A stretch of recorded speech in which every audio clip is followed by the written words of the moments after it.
కృష్ణా జిల్లా గుడివాడలో ఇకపై వందే భారత్ రైలు ఆకనుందన్నారు కేంద్ర మంత్రి శ్రీనివాస్ వర్మ.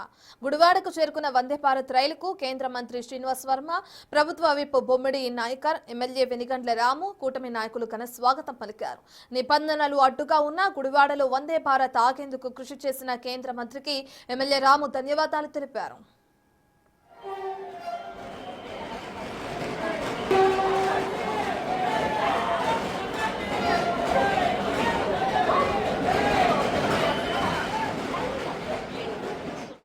అభివృద్ధే కూటమి ప్రభుత్వ ఎజెండా అని, గుడివాడలో సంక్రాంతి పండుగ ముందే వచ్చిందన్నట్లు వందే భారత్ సర్వీసును ప్రారంభించడం ఆనందంగా ఉందని కేంద్ర మంత్రి శ్రీనివాస్ వర్మ తెలిపారు.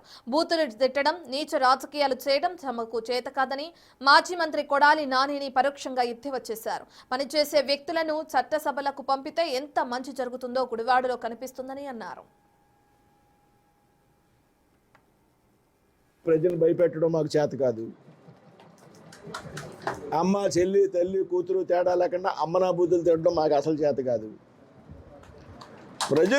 ప్రజలు మనకి మ్యాండేట్ ఇచ్చారా బాబు, నియోజకవర్గం అభివృద్ధి కోసం పనిచేయరా, 10 ప్రాజెక్టులు తీసుకురా, ప్రజల ఆలోచన మేరకు పనిచేయరా అంటే బూతులు తిడుతూ కూర్చుంటే అసెంబ్లీలో ఉన్నటువంటి ప్రజా ప్రయోజనాలను గాలికి వదిలేసి నీచమైనటువంటి చెత్త రాజకీయం చేసేటువంటి ఆలోచన కూటమిలో ఉన్నటువంటి పార్టీలకు కానీ, మా పార్టీలు ఇవాళ ప్రజాప్రతినిధిగా ఉన్నటువంటి మాకు కానీ ఎప్పుడు భవిష్యత్తులో ఆ రకంగా ప్రవర్తించమనేటువంటి విషయాన్ని కూడా ఈ సందర్భంగా